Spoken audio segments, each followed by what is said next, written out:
in itself is Education 2030, access to quality and sustainability. All big words, I guess.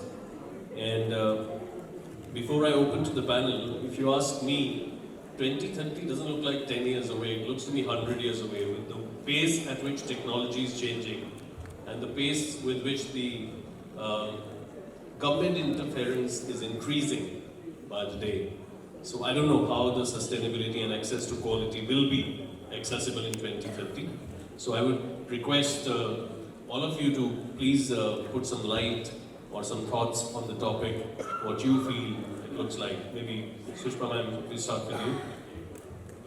So I was, first of all, good afternoon to everybody, and thank you for giving me this opportunity to speak. I was going through the SDGs, the 17 of them and 169 targets, very, very aspirational. And I then read about SDG 4 that focuses on education, and that was an eye-opener for me. Education is actually a human right. It is a force for sustainable development and peace. Every goal of SDG, it requires education to empower people with knowledge, skills and values so that they can empower people with knowledge, skills and values so that they can build lives with dignity, contribute to society in a very, very constructive way. Ambitions of education are essentially captured in SDG 4, which ensures equality, accessibility, inclusiveness and sustainability. And it is actually achievable, though not so easy when it comes to action. And a roadmap has been shown by UNESCO how to go about it and how to convert this commitment into action. Challenges are galore, but we as educators, if we work together towards this goal in partnerships and work towards achieving this, building a cohesive force with proper advocacy, policy guidance, monitoring, capacity development, I think it can be achieved very, very easily. All of us, when it comes to ensuring quality education for all in the country, the notion is that we look up to the government, that it is government's responsibility. I think time has come that we need to take responsibility for this goal, this SDG for education, because we all are educators and we're very passionate about it. And it is actually it's a universal commitment. It's a collective commitment. So how do we go about it? We need to work together.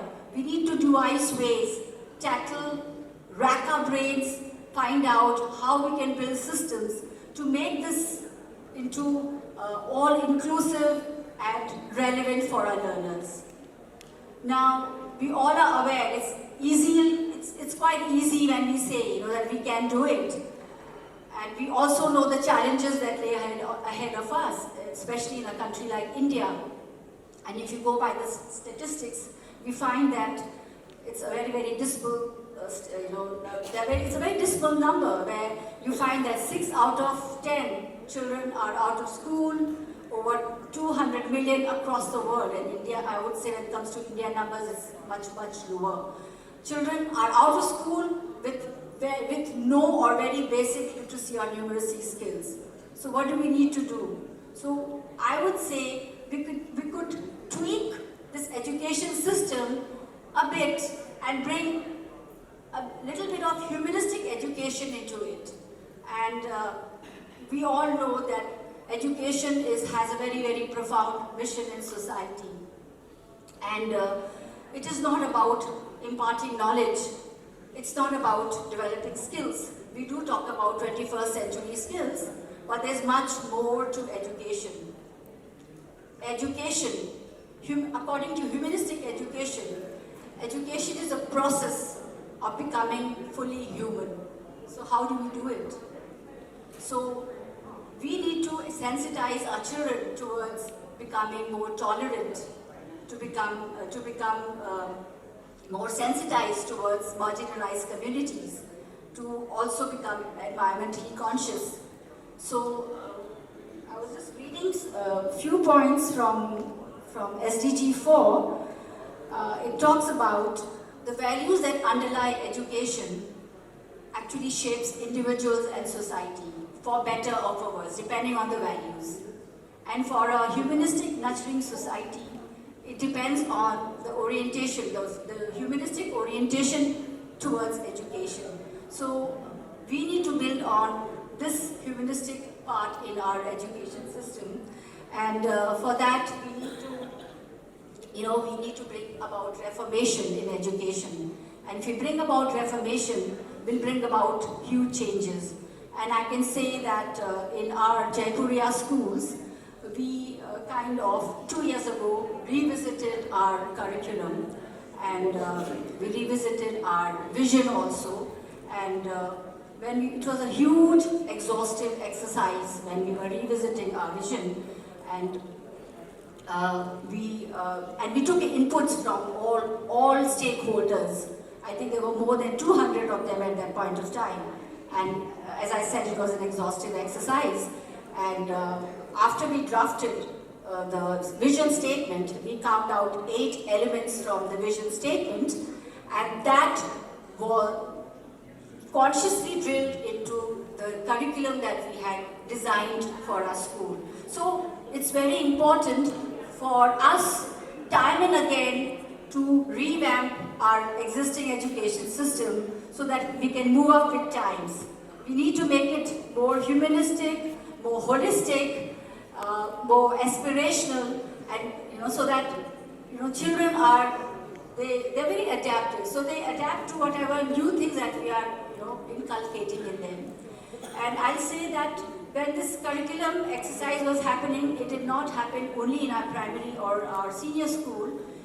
Even our very little ones, the pre-primary, the pre-nursery teachers are also very involved. And we, apart from focusing on the 8 elements of the vision statement, which are in consonance with the SDG 4 goals, we also focused on very important aspect of education, and that is also coming in our national education policy, social emotional learning. And with our unique pre-primary curriculum, little ones, we have, and of course our senior school, we have sprinkled it with humanistic education and social emotional learning, so that our education system becomes holistic. Now this is about my school, but again, we need to work together as a cohesive force, share our best practices, so that we move together towards the goal that we are aspiring for. Right, thank you Sushma ma'am, thank you so much. Halim ma'am, what's your take on the topic 2030, access to quality and sustainability? I think she's already said that all, and I would just like to add briefly that what I feel, there's a huge gap between the schooling, hands-on education, and of course when the children are facing the real life problems, that is, they are entering the higher education. So it is for us to bridge that gap now, how best we can do it. So I can give a brief example. Currently I'm the principal of Sri Chaitanya Techno School. So now the moment we hear this term, Sri Chaitanya Techno School, everybody knows that it's very, very academic oriented, it's focused, wherein we take pride that most of our students, they do well, they are well placed, they become IITians, IAS and all of that. But yes, besides doing well academically, there are other things important as well, so that the children can lead a happy, powerful and successful life in the society. They are more responsible. They can hold the responsibility to bring about the changes which we just spoke about in the morning, like climate change. So if we make the students the custodians of learning, if we give them the reins to do projects and find out solutions to the problems the world is really struggling with, and I feel I as an educator, I as an explorer, I as a leader, if I can probably, my one school bring about that change, because our pre-primary works on multiple intelligences approach. That's one side who I feel. And the primary classes 1 to 5, they work on solely, they've taken Singapore from the maths from the Singapore, reading program from the Australia, the best of practices. But when it comes to the middle school, that is 6 to 12, that's the real academics, and then we're just moving them, boxing them into the classrooms because we are more result oriented, because how will the children get admissions and all of that. So for me right now, the task is to bridge the 3 gaps between my own school, A, and of course, lay more emphasis and focus on skills. Maybe by providing them the right choices, the right platform, so that they can have internships. So I already have somebody here, my mentor is here, Mrs. Sashi Banerjee, and we started this internship program, I think 10 years back, way down, 10, 15. And probably I changed my organization and it's taken on now very, very well there. So the way the children are exposed to hands-on and they are their own custodians of learning, and that will add on to the responsibility. Yeah. Thank you so much, ma'am. Well, very well said.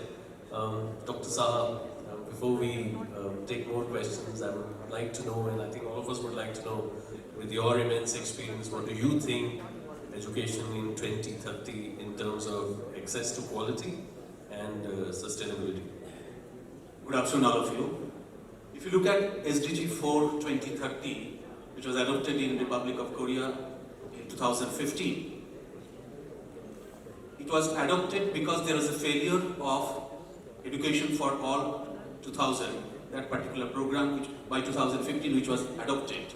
That within 15 years, it should have been done. Because it was not achieved, this particular program was adopted.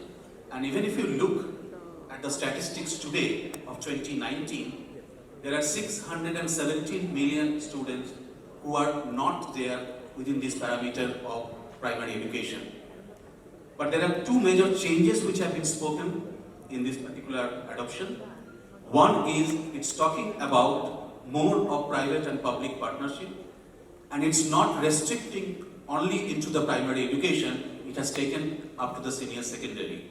So as a country, including India, if we can think about that, we'll make it more accessible and sustainable for all, and maybe at a later stage I will talk about a couple of programs which we can adopt as a country. Hopefully, we should be achieving it by 2030.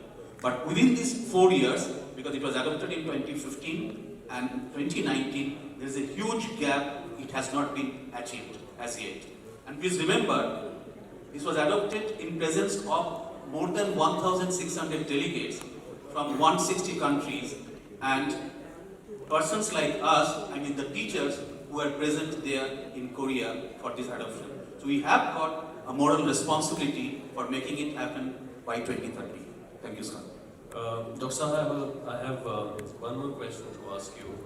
When we talk about access to quality in 2030, we already see that there is a technological boom which is happening in the education sector. There are hundreds of vendors who are coming in the market. One, how do you identify the quality in them in relation to the education system or the need of the education system? And secondly, where do you see technology playing an important role in 2030 when it comes on sustainability and quality? If you think about, even if we cannot have, even if we don't have a toilet in each house today, we have got one mobile in each house in the country.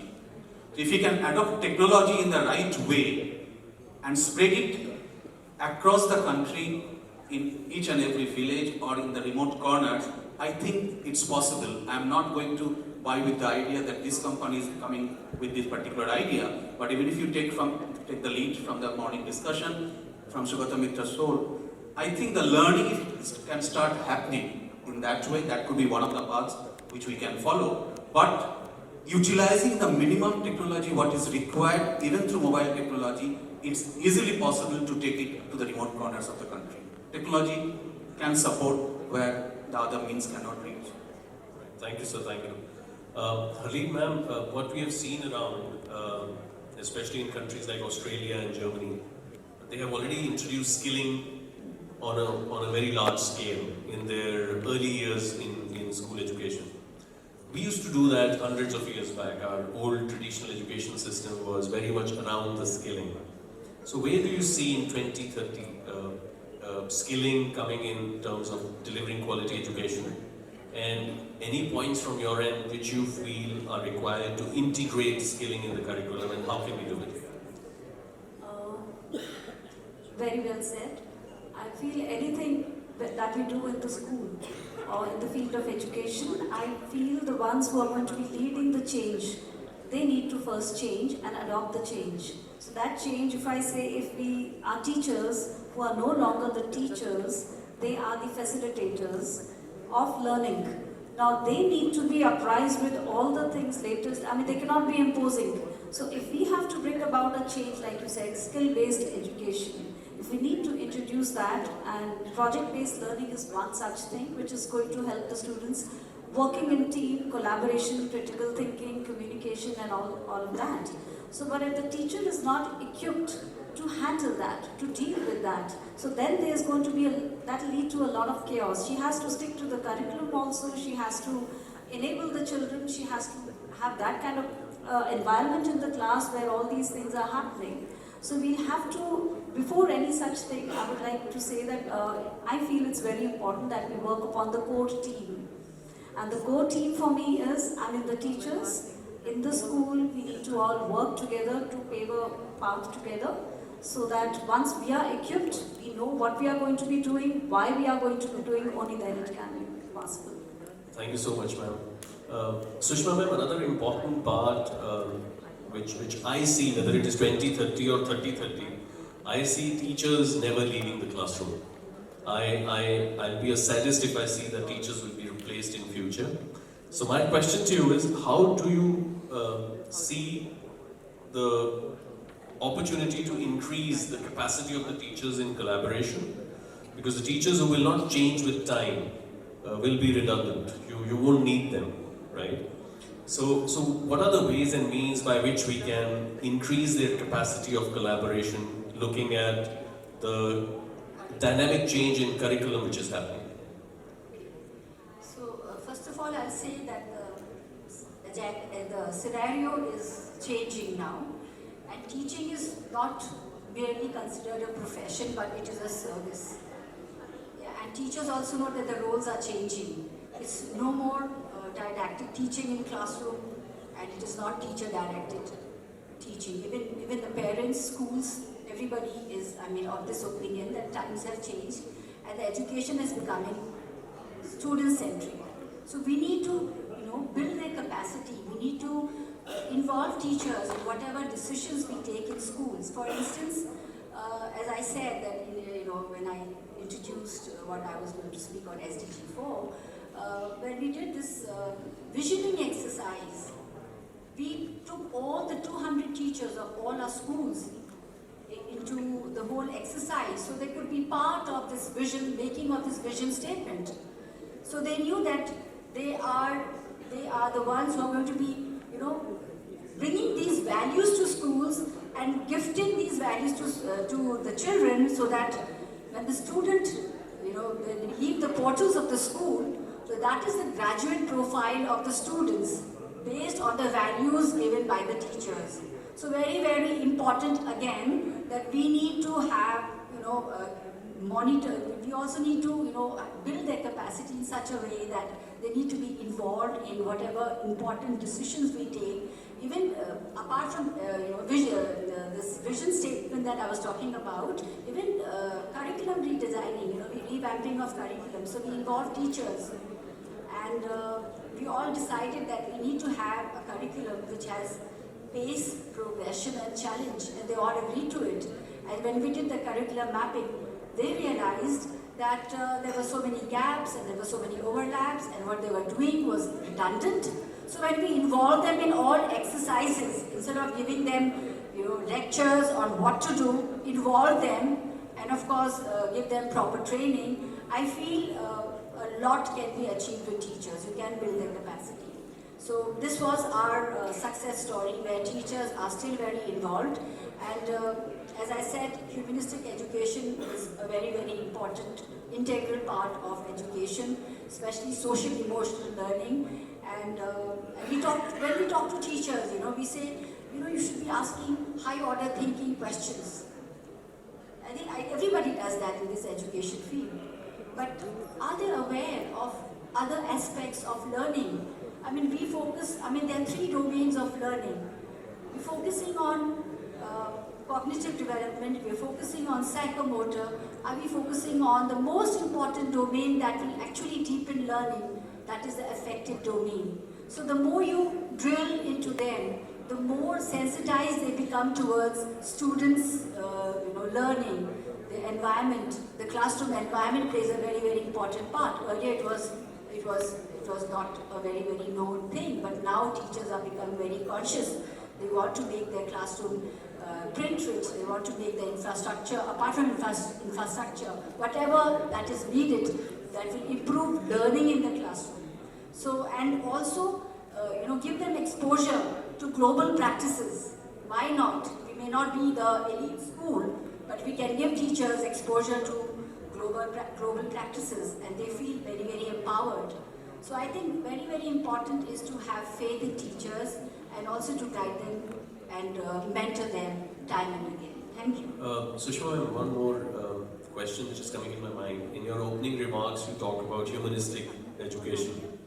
So, how do you think we can bring humanized education, and how do we scale it up? What is that trick of the trade? Because we know that the definition of values is changing with time. I won't say that the values are deteriorating, but it's just that their definitions are changing with the changing times. I remember that photograph which is circulated on the WhatsApp, teacher in 1960 and teacher in 1919, where the teacher is on the other side of the table, parents and a child are standing, and the teacher is screaming at the child. The child is crying and the parent is literally scared standing. On the other photograph, I'm sure all of you must have seen it. In the other photograph, the teacher is howling, the parent is shouting at the teacher, and the student is standing, laughing, looking at the teacher that this is how the teacher is. So how can we scale up this humanizing of education or humanistic education? So basically, interspersing a bit of what I said, social emotional learning element into our teaching. So interspersing a bit of social emotional learning element into our curriculum. So there are 5 domains that we touch upon. That is very, very important for not only teachers but also for students. So social emotional learning is actually a process through which children and adults, not only children but even teachers and adults, all stakeholders, they achieve and acquire certain skills, knowledge, values and skills to manage and understand their emotions, make responsible decisions, build positive relationships, set and achieve positive targets and goals. And so in this way, and this is a very, it's a very skeletal framework that we are working on, but we feel it's working very well. And eventually, when we work on these 5 domains of self-awareness, self-management, social awareness, so very important. The world is becoming I, me, mine. This is my school, this is how we want to do. This is us, we need to have so many toppers in our school. This should be our percentage. What about the other less fortunate schools around us? How are we helping them? So social awareness is very, very important. Not only in school but otherwise also. When you talk about other social issues in our environment, so we cannot turn a blind eye to that. So we need to be very aware. We need to be very observant, and we need to empathize. And also relationship skills, very, very important, because again this day and age it's just about building my image, myself. So how we need to work in collaboration as a cohesive force. Decision-making skills, so very important, even for teachers, even for students, for everybody. Because, sorry? Please. Yeah, you want to add something? Just as she's saying, all these qualities are very, very important. I was reminded of just one of the recruiting processes in the schools. We do need people to lead the change. And definitely the school needs people. Normally for an interview, when we conduct, we have a written test, a panel discussion, group discussion. Okay, we take a look at the CV, the degrees, marks, whatever the previous experiences. We speak to the referee, we do a ref check. But we decided to have a cafe test kind of a thing, wherein we ask the teacher, the prospective teacher, to be in the campus for the entire day, spend the day, and we ask the school guard, the nanny, and maybe various other people from the admin department to just interact with that person throughout the day and see whether the person is kind, courteous, empathetic. So all those qualities wherein we cannot judge across the table for a 10-minute interview or a 15-minute interview. So that's how, so end of the day, we collect the feedback from even the guard. Did the person wish you? The candidate coming in for an interview, did you wish the person, did the person respond back? Those small little details. So that's how we try to ensure that the person whom we are making part of the family, part of the team, who's going to work with us and with the children, unless and until that person has these qualities, it's going to be very tough to, pass it on. I just wanted to add this. Yeah, so this is all part of humanistic education. Thank you, ma'am. Thank you. Dr. Saha, one of the excuses which we hear in our country is that how do we do this? The class size is so big. We have so many students in the class. Realistically, for the next 100 years, nothing's going to change in India. We are going to have big classrooms. We are going to have a large number of students in the class. So does the size of the class actually matter in delivering the quality education, or is it just a mental block? To some extent, definitely it matters. While we are not giving up the responsibility from our side, but if you look at the implementation plan, it talks about the involvement of the government sector. It's talking about expenditure 4 to 6% of GDP or 15 to 10% of the public expenditure on education. So if that is being spent at the end of the day, the class size is going to be minimized, no doubt about that. While you are talking about is it possible to achieve or not, I think we are moving in the right direction in terms of NEP. It talks about concept-based learning by 2023, and the veterans are here, correct me because I am very new to CBSE. They have introduced even 10% of concept-based questions coming up in 2020, and they have taken the target by 2023. They will achieve, the pace will be much faster, and they will achieve it 100% by 2023. So if that goes in qualitative way, this is possible, and if the GDP is go higher, the public expenditure, I think it would be possible to spread it across the country.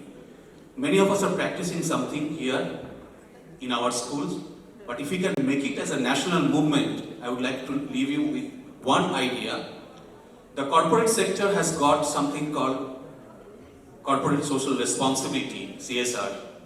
Can you introduce something to the schools like us, something called ISR, institutional social responsibility, that certain percentage of students studying in our school, some age group above, should take up the responsibility of teaching some adult or another underprivileged child. If you can do that, there will be a snowball effect, and ultimately many of the children who are out of this bracket currently through ISR can be included in the domain of education. That would be my thought of spreading.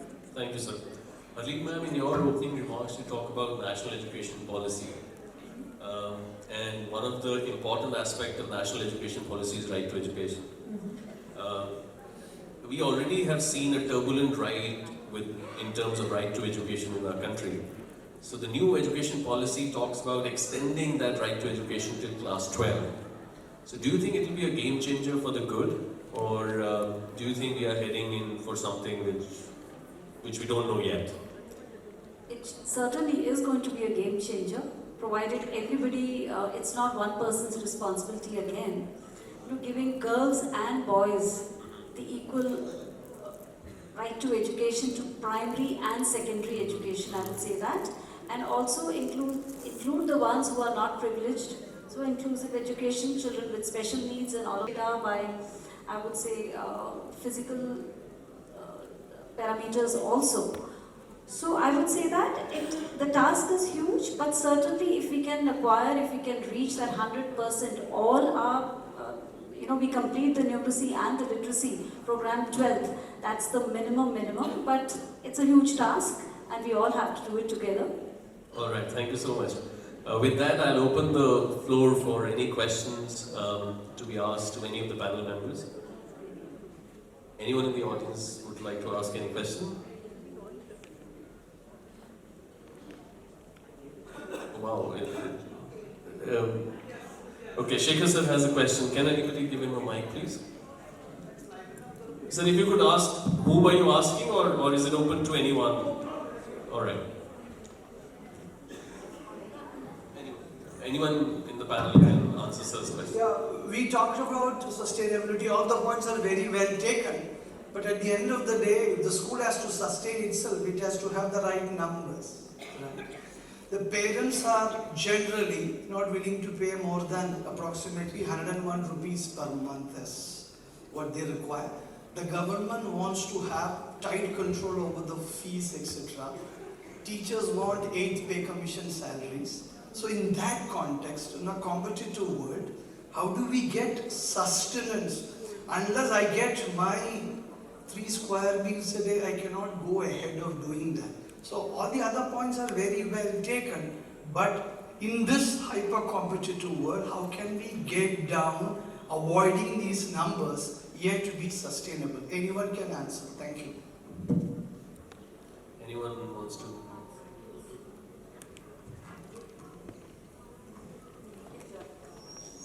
Thanks, Gordon. What we are talking about in type of school where the restrictions are coming up and the numbers are required, definitely they are as a part of the education already. What we are looking is beyond where it has not gone, it has not reached there, where we require the involvement of the government by spending more, what I was talking about. What you are talking, how to meet both ends, it's difficult. It's the balance. It's difficult with the restrictions which have come up, and that's why you can see so many court cases which are going on. As a society, as a movement, if we can fight against that, I think we are going to get a solution from them. And some of the states have already got the relief in that sense. The only hope lies is with the sensible judiciary. If they take a decision like Delhi government, private schools in Delhi went against the Supreme Court judgment, with General Vadad shared with me a few months back, where Delhi High Court said that government has no role to play in deciding the fee. And that's the quality of education schools are imparting. Rather, schools should be open to share their balance sheets with the government, which is a fair call. And a lot of us, I'm not talking about a lot of us in this gathering, but unfortunately a lot of private schools in the country have also brought bad name to the private schools. Can Yes. I Ma'am, add? please. Yeah. I'm Nilendrajit Sandhu, Director Principal of a school in Ambala, DST Vidya School. I like to add, when we talk about sustainability, we are a school who's paying 7th pay commission to our teachers. We have 2,100 children. We are giving quality education. We are a smart school. We are very, very sustainable. The only underlying fact is that we are a no-profit school. The management is a no-profit management.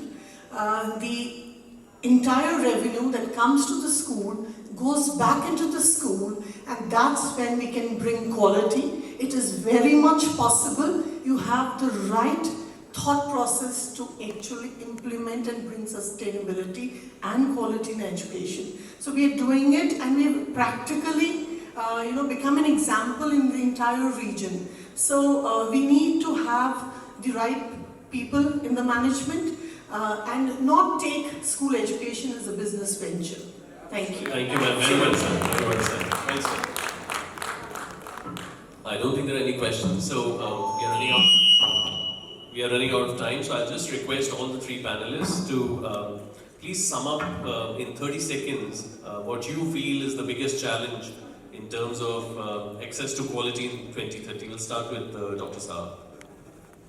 Biggest challenge, those who are the students whom we are teaching today, they should come back as teachers tomorrow. Ma'am? I would say we should give the onus of learning to both the teachers and the students.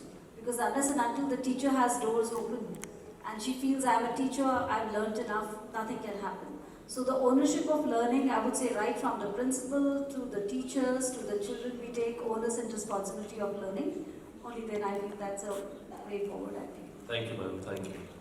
I would say the biggest challenge is the result-oriented attitude, like of all schools. They all want to max good results in their board exams.